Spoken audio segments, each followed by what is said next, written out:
Hello students, welcome to the channel of फर्जी concepts. आज हम लोग IIT JEE advance 2022 paper one chemistry section के अंदर एक न्यूमेरिकल वैल्यू टाइप क्वेश्चन को सॉल्व करेंगे। यह एक fill in the blanks type का क्वेश्चन है और इसमें आपको जो भी आंसर मिलेगा उसे आपको ट्रंकेट या राउंड ऑफ कर देना है अप टू 2 डेसिमल प्लेसेस तक। इसमें सही आंसर के लिए +3 मार्क्स और रॉन्ग या अनअटेम्प्टेड आंसर के लिए 0 मार्क्स का प्रोविजन है। तो आइए इस ऑर्गेनिक केमिस्ट्री को क्वेश्चन को हम लोग सॉल्व करते हैं। यह क्वेश्चन आपको डायरेक्ट एनसीईआरटी से उठाया हुआ क्वेश्चन है और इसमें हाइड्रोकार्बन चैप्टर से उठाया हुआ एक पार्ट है और कुछ पार्ट आपका अल्कोहल फेनॉल एंड ईथर का पार्ट है। तो इस क्वेश्चन को हम लोग देखते हैं। इस क्वेश्चन में क्या क्या रहा है। Reaction sequence given below is carried out with 15 moles of acetylene with 15 moles of acetylene. यहाँ एसिटिलीन का कितना मोल है? 15 मोल्स ऑफ एसिटिलीन दिया हुआ है। तो आपसे पूछा क्या जा रहा है? the amount of the product D, the amount of the product D formed in gram is, तो ये जो फिल इन द ब्लैंक्स में है इसी में आपको आफ्टर 2 डेसिमल प्लेसेस तक जो भी इस D का अमाउंट बनेगा इन ग्राम में वो वैल्यू आपको फिल करना है। तो weight of D in gram आपको फाइंड करना है। ठीक है, weight of D in gram. यहाँ पर और क्या कर रहा है? The yields of A, B, C and D are given in parenthesis. In parenthesis में ए का यील्ड कितना है? जब एसिटिलीन से ए बना तो कितना बना? 80% ही यील्ड बना। जितना बनना चाहिए था उसका सिर्फ 80% बनाएंगे। जब ए से बी जितना बनना चाहिए था, है ना, तो उसका कितना बनाएंगे हम लोग? 50% बनाएंगे। और बी से सी जितना, तो रिएक्शन का यील्ड कितना है? 50% है। और इस तरह सी से डी बनने का जो यील्ड है वो कितना है? 100% है। और यहाँ पर atomic masses of hydrogen, carbon, oxygen and chlorine, ये डाटा आपको दिए हुए हैं। ठीक है, वो नॉर्मल डाटा ये है, ये डाटा तो हमें याद होता नहीं है। ठीक है, क्लोरीन का सिर्फ 35 है। तो आइए इस क्वेश्चन को हम लोग स्टेप बाय स्टेप सॉल्व करते हैं। उस रिएक्शन स्कीम को हम लोगों ने यहाँ लिख रखा है।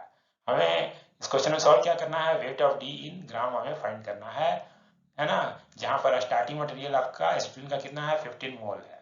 तो हम लोग डायरेक्ट एनसीईआरटी को देखेंगे। एनसीईआरटी क्लास 11 का पार्ट 2 का हाइड्रोकार्बन चैप्टर को आप देखेंगे ना। तो यहाँ पर ये रिएक्शन क्या है? साइक्लिक पॉलीमराइजेशन का ये डायरेक्ट रिएक्शन उठाया हुआ है। जब आप एसिटिलीन को रेड हॉट आयरन ट्यूब से हाई टेम्परेचर पर पास करते हैं ना, 873 केल्विन पर, तो इससे क्या बनता है? बेंजीन बनता है। इससे बेंजीन बनता है। तो ये क्या है ना? एरोमेटाइजेशन रिएक्शन है, साइक्लिक पॉलीमराइजेशन रिएक्शन है। ठीक है, तो इसमें क्या हो जाता है कि तीन मॉलिक्यूल मतलब एसिटिलीन के 3 मॉलिक्यूल पॉलीमराइज होकर क्या देते हैं? बेंजीन दे देते हैं। कैसे ये रिएक्शन होता है? इसमें क्या होता है? पहले एक 5 बॉन्ड टूटेगा और यहाँ पर रेडिकल बनेगा, यहाँ रेडिकल बनेगा। उसी तरह इसका भी 5 बॉन्ड टूटेगा और यहाँ पर भी रेडिकल बनेगा, यहाँ पर भी रेडिकल बनेगा।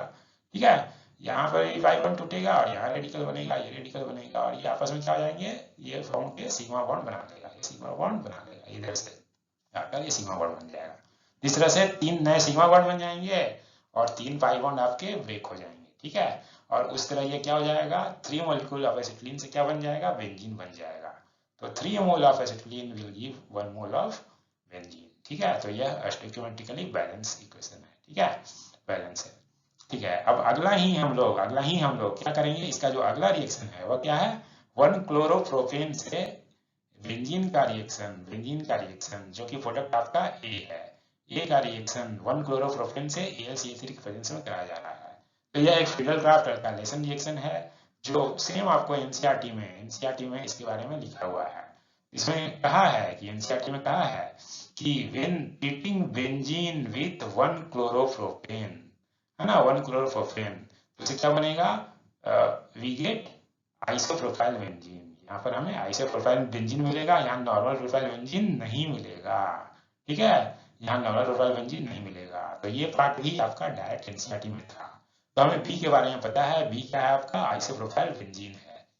तो यह रिएक्शन हो कैसे रहा है इसको हम लोग जान लें, क्योंकि यहाँ पर मेंशन है कि यहाँ पर आइसोप्रोपाइल बेंजीन बनेगा, नॉर्मल प्रोपाइल बेंजीन नहीं बनेगा। तो यह फिडलक्राफ्ट रिएक्शन में हम लोग करते क्या है कि यहाँ जो आपका 1 क्लोरोप्रोपेन जो है वो क्या होगा? क्लोरीन के पास लोन पेयर है तो क्या होगा? ये AlCl3 लुईस एसिड है।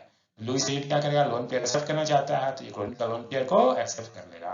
एक्सेप्ट करने के बाद क्या होगा कि यह इस तरह का पहले कॉम्प्लेक्स बन जाएगा और ये वाला बॉन्ड क्लोरीन पे प्लस आ जाएगा और क्लोरीन अपना प्लस हटाना चाहेगा तो ये वाला बॉन्ड ब्रेक हो जाएगा। ब्रेक हो जाने के बाद क्या हो जाएगा कि यहाँ पर 1 डिग्री कैरोटैन बन जाएगा। ठीक है, तो ये नॉर्मल प्रोफाइल कैरोटैन बन जाएगा जो कि 1 डिग्री 1 डिग्री कार्बोटैन है जो कि अनस्टेबल होता है। ये क्या करेंगे ना कि इसमें रीअरेंजमेंट हो सकता है, इसमें रीअरेंजमेंट होगा तो यहाँ पर हाइड्राइड शिफ्ट हो जाएगा, इसमें हाइड्राइड शिफ्ट हो जाएगा, तो यहाँ का जो H माइनस है वो शिफ्ट होकर कहाँ जाएगा, वो यहाँ पर आ जाएगा, यहाँ पर हाइड्राइड शिफ्ट हो जाएगा और इसे क्या बनेगा 2 डिग्री कार्बोटैन बन जाएगा, 2 डिग्री कार्बोटैन बनेगा। ठीक है, तो 1 डिग्री कार्बोटैन से 2 डिग्री कार्बोटैन बन जाएगा। अब एक बार जब कार्बोटैन बन गया तो अब जाकर ये क्या करेगा, अब ये बेंजीन पे ऐड होगा और ये नॉर्मल इलेक्ट्रोफिलिक एरोमेटिक सब्स्टिट्यूशन होगा और यहाँ का एक जो H हटकर क्या हो जाएगा, H प्लस हटकर यहाँ पर, यहाँ से आप क्या करेंगे H प्लस निकाल देंगे और यहाँ पर इस कार्बोटैन को ऐड कर देंगे। ये नॉर्मल इलेक्ट्रोफिलिक एरोमेटिक सब्स्टिट्यूशन है, नॉर्मल इलेक्ट्रोफिलिक एरोमेटिक सब्स्टिट्यूशन है। और यहाँ पर ये आपका क्या बन जाएगा, आइसोप्रोपाइल बेंजीन बन जाएगा। इसे हम लोग क्यूमीन भी कहते हैं, क्यूमीन भी कहते हैं इसका कॉमन नेम। और यही आपका क्या है, यही मेजर प्रोडक्ट होता है और ये नॉर्मल थर्मोडायनामिक प्रोडक्ट भी कहते हैं। और in general normal room temperature पर या हाई टेम्परेचर पर यही बनता है, क्योंकि इन जनरल रीअरेंजमेंट कब होता है, जब नॉर्मल रूम टेम्परेचर हो या हाई टेम्परेचर हो तो रीअरेंजमेंट के चांसेस ज्यादा होते हैं। अगर तो यहाँ पर हम लोगों ने प्रोडक्ट को आइडेंटिफाई कर लिया कि प्रोडक्ट क्या है, आपका आइसोप्रोपाइल बेंजीन है। प्रोडक्ट क्या है, आइसोप्रोपाइल बेंजीन। यहाँ पर हमारा प्रोडक्ट क्या हो गया, ये आइसोप्रोपाइल बेंजीन ही हमारा बी प्रोडक्ट हो गया। ठीक है, अब अगर इसमें क्या होता ना कि अगर अरेंजमेंट नहीं हुआ होता ना तो ये 1 डिग्री कार्बोटैन ही होता और इसी पर जब इलेक्ट्रोफिलिक एरोमेटिक सब्स्टिट्यूशन हुआ होता तो इससे ये प्रोडक्ट बनता। लेकिन ये वाला क्या होगा, ये माइनर होगा, ये माइनर होगा। तो अगर कुछ नहीं लिखा हुआ है ना तो हम लोग क्या बनाएंगे, मेजर वाला ही बनाएंगे। और यहाँ पर एनसीईआरटी में डायरेक्ट बोला था कि आपको आइसोप्रोपाइल बेंजीन ही बनाना है, इसलिए आप यही बनाएंगे। ठीक है, तो हम लोग आगे चलते हैं कि अब हम लोग क्या करेंगे, बी तक हम लोग प्रोडक्ट को आइडेंटिफाई कर चुके हैं, अब हम लोग बी से सी बनाएंगे। तो बी से सी बनाने का जो पार्ट है वो alcohol, phenol and ether chapter से उठाया हुआ है। ठीक है, तो यहाँ पर आइसोप्रोपाइल बेंजीन जो है आपका, यहाँ आइसोप्रोपाइल बेंजीन जिसे हम लोग क्यूमीन भी बोलते हैं, तो क्यूमीन से आप फिनोल बनाने का ये इंडस्ट्रियल मेथड है। ठीक है, तो इसमें होता क्या है, पहले स्टेप में जब आप ऑक्सीजन से जब ट्रीट करेंगे, इसे जब ऑक्सीजन से ट्रीट करेंगे तो ऑक्सीजन से ट्रीट करने पर यहाँ पर पहले स्टेप में क्यूमीन हाइड्रोफ्लोरोक्साइड बनता है, क्यूमीन हाइड्रोफ्लोरोक्साइड बनता है। फिर उसका ट्रीटमेंट जब आप सेकेंड स्टेप में H3O+ मींस फ्लोटिक एसिड के साथ रिएक्शन करेंगे तो यहाँ पर ये फिनोल और एसीटोन में कन्वर्ट हो जाता है। तो यहाँ से अगर आप एसीटोन निकाल देंगे तो सी क्या मिल जाएगा आपको, सी कुछ नहीं है, सी ही आपका फिनोल है। ठीक है, तो ये रिएक्शन आपका एक कॉमन रिएक्शन है। तो इसको हम लोग अगर देखें तो ये क्या हो रहा है, ये क्यूमीन था जो कि आइसोप्रोपाइल बेंजीन, जिसे पहले स्टेप में क्या बन रहा है, क्यूमीन हाइड्रोपेरोक्साइड बन रहा है। अच्छा, इस रिएक्शन में ना हमें कैटालिटिक अमाउंट में एक रेडिकल जनरेटर भी लेना पड़ता है। रेडिकल जनरेटर क्यों लेते हैं, क्योंकि यहाँ पर ROOR होता है, ये पेरोक्साइड है। जैसे ये क्या होता है ना, ये वाला बॉन्ड टूटेगा, ये बॉन्ड टूटेगा, इसे क्या बनेंगे 2 मोल्स ऑफ RO डॉट यहाँ से बनेगा और RO डॉट R। ठीक है, पेरोक्साइड बॉन्ड वीक बॉन्ड होता है। तो ये रेडिकल जनरेटर हम लोग कैटालिटिक अमाउंट लेते हैं, इवन 0.1% लेते हैं, बहुत कम लेते हैं ना। तो इसे लेने से फायदा क्या होता है ना, क्योंकि ये वाला बॉन्ड तो ये क्यूमीन जो है अपने आप में स्टेबल है, तो ये क्या करेगा, ये रेडिकल जनरेटर माइल्ड अमाउंट में अगर आप लेंगे तो ये क्या करता है, ये पहले जाके हाइड्रोजन को एब्स्ट्रैक्ट कर लेगा। ठीक है, ये हाइड्रोजन को एब्स्ट्रैक्ट कर लेगा। ठीक है, तो जैसे ही ये यहाँ से हाइड्रोजन ये निकल जाएगा तो यहाँ पर आप क्या करेंगे, रेडिकल जनरेट कर देंगे, यहाँ पर आप रेडिकल जनरेट करेंगे। ठीक है, और ये वाला जो रेडिकल है, ये जो रेडिकल है, ये रेजोनेंस स्टेबलाइज तो रेडिकल है ही, रेजोनेंस स्टेबलाइज तो है ही यहाँ पर, ऐसे ये रेजोनेंस स्टेबलाइज है, स्टेबल है। तो यह जो रेडिकल होगा ना वह क्या करेगा, वह जाकर आगे जाकर वो कहाँ से ऑक्सीजन पे अटैक कर देता है। वो जो रेडिकल आप जो बनाएंगे in the presence of catalytic amount of peroxide, तो वो जो कहाँ पर अटैक करेगा, ये ऑक्सीजन पर अटैक कर देगा, ऑक्सीजन पर अटैक करेगा। ठीक है, तो इससे क्या होगा, ये आपका ये नया रेडिकल ये बन गया, ये रेडिकल यहाँ बन गया, यहाँ ऑक्सीजन पे रेडिकल है, ऑक्सीजन पर रेडिकल है। ठीक है, ठीक है, अब ये कहाँ से हाइड्रोजन एब्स्ट्रैक्ट करेगा, हाइड्रोजन एब्स्ट्रैक्ट करने के लिए फिर से ये क्यूमीन मॉलिक्यूल है, तो ये यहाँ इस क्यूमीन का ही हाइड्रोजन एब्स्ट्रैक्ट कर लेगा। इससे क्या होगा कि फिर से आपका क्या हो जाएगा, फिर से क्या मिल जाएगा, तो ये जो क्यूमीन है ना, तो क्यूमीन क्या हो जाएगा, ये वाला पार्ट तो फिर से ये वाला रेडिकल यहाँ बन जाएगा और ये इस पर इस ऑक्सीजन पे क्या लग जाएगा, इस ऑक्सीजन पर H लग जाएगा। ठीक है, तो क्यूमीन हाइड्रोपेरोक्साइड को हम लोग कैसे बनाते हैं, in the presence of oxygen के प्रेजेंस में बनाते हैं। और ये कैटेलिटिक अमाउंट हमें माइल्ड अमाउंट लेना पड़ता है, जो कि अक्सर हम लोग मेंशन नहीं करते हैं, हम लोग मेंशन नहीं करते हैं जनरल। ठीक है, ठीक है। तो यहाँ पर हम लोगों ने पहला पार्ट जो O2 के साथ जो रिएक्शन है ना, O2 के साथ रिएक्शन है, ये पार्ट तो हमारा कंप्लीट हो गया। अब हम लोग क्या करेंगे कि इसका ये जो क्यूमीन हाइड्रोपेरोक्साइड है, इसका रीअरेंजमेंट का रिएक्शन जिसमें फेनोल और एसीटोन बनेगा, उस पार्ट को हम लोग को देखना है। ठीक है, इसका मैकेनिज्म जस्ट एक बार हम लोग देख लेंगे जिससे हमें याद रहेगा। ठीक है, तो यहाँ पर क्या होता है, पहले स्टेप में आप जब H3O+ ऐड करते हैं तो क्या होगा कि यहाँ पर ऑक्सीजन के पास लोन पेयर है। ठीक है, तो ये ऑक्सीजन क्या करता है, यहाँ पर बेस का काम करते हुए यहाँ से H3O+ से H+ ले लेगा। ठीक है, तो इससे क्या बन जाएगा, इससे ये फोर्टुनेटेड हो गया, ये पार्ट फोर्टुनेटेड हो गया। अब ये क्या हो गया ना, गुड लिविंग ग्रुप हो जाएगा। तो ये जैसे ही ये वाला OH2+ यहाँ से लीव करेगा, वाटर बन के लीव करेगा ना, तो ऑक्सीजन का प्लस आ जाएगा। तो प्लस आ जाएगा तो यहाँ पर ये 3 ग्रुप है आपके पास, 3 ग्रुप, 2 मिथाइल ग्रुप हैं और एक फिनाइल ग्रुप है। तो हम लोग जानते हैं कि इसमें अच्छा माइग्रेटरी एप्टीट्यूड किसका है। तो यहाँ पर इसके लीव करने के कारण जो ऑक्सीजन पे प्लस सेंटर बनेगा, तो वो electron deficient oxygen plus centre पे कौन सा ग्रुप माइग्रेट करेगा, तो फिनाइल का माइग्रेटरी एप्टीट्यूड सबसे ज्यादा होता है, इसलिए फिनाइल ही यहाँ पर माइग्रेट करेगा। ठीक है, तो इसके माइग्रेट करने के बाद, अच्छा ये साइमल्टेनियस होता है, ये स्टेप जो होते हैं ना, यहाँ पर वाटर का निकलना, वाटर का लीव करना और फिनाइल का माइग्रेट करना, दोनों ही क्या होगा, साइमल्टेनियस होता है। तो इसके बेसिस पर क्या हो जाएगा कि यहाँ पर फिनाइल ऑक्सीजन पे माइग्रेट कर जाएगा, यहाँ से आप ऑलरेडी वाटर निकाल दिए हैं, वाटर निकाल चुके हैं, फिनाइल क्या हुआ, ऑक्सीजन पे माइग्रेट कर गया और यहाँ पर कार्बन पे पॉजिटिव चार्ज आ गया। अब इस पर क्या करेगा, इस पर वाटर के प्रेजेंस में ही रिएक्शन है ये, तो ठीक है, तो वाटर अभी न्यूक्लियोफाइल का काम करते हुए यहाँ पर कार्बन पे अटैक करेगा, और यहाँ पर इस तरह का स्पीशीज इंटरमीडिएट फॉर्म हो जाएगा। ठीक है, ठीक है। तो यहाँ पर क्या करेंगे, यहाँ पर अगले स्टेप में आप क्या करेंगे कि यह क्या होगा कि अब हमें इसे यहाँ से फेनॉल निकालना है ना, फेनॉल निकालना है। तो ये क्या करेगा, ऑक्सीजन प्लस हटाने के लिए क्या करेगा, ये H+ लूज करेगा और इस ऑक्सीजन के पास ऑलरेडी लोन पेयर है, तो यहाँ से जो H+ को निकाल के हम लोग कहाँ ट्रांसफर कर दिए, यहाँ पर ट्रांसफर कर दिए। ठीक है, तो ये क्या है ना, ये प्रोटोनेटेड हेमीकेटल है, प्रोटोनेटेड हेमीकेटल है। अब यहाँ पर क्या करेंगे कि ये जो ऑक्सीजन है, ये ऑक्सीजन अपना लोड कर देगा और ये वाला बॉन्ड इसलिए टूट जाएगा। ठीक है, इसलिए ब्रेक हो जाएगा और इससे क्या बन जाएगा, हमारा फिनोल बन जाएगा। और यहाँ पर ये प्रोटोनेटेड कीटोन है ना, तो ये प्रोटोनेटेड एसीटोन है, जहाँ से हम लोग H+ को निकाल देंगे और इसे हम लोग क्या मिल जाएगा, एसीटोन मिल जाएगा। तो यही हमारा क्यूमीन हाइड्रोपेरोक्साइड का अरेंजमेंट का हम लोगों ने, ये बेसिस पर हम लोगों ने क्या बना दिया, यहाँ पर फिनोल और एसीटोन बना दिया, और यही फिनोल बनाने का इंडस्ट्रियल मेथड है। ठीक है, इंडस्ट्रियल मेथड है, और यहाँ पर हमारा जो प्रोडक्ट क्या बन गया, यह फिनोल था, और फिनोल को हम लोगों ने आइडेंटिफाई कर दिया। ठीक है, ठीक है, ये भी पार्ट NCERT का था, जस्ट हम लोगों ने मैकेनिज्म यहाँ पर देख लिया है। ठीक है, अब अगला जो इसका रिएक्शन है, अगला रिएक्शन भी NCERT में ही आपको सेम अल्कोहल फिनोल चैप्टर में ही दिखा हुआ है।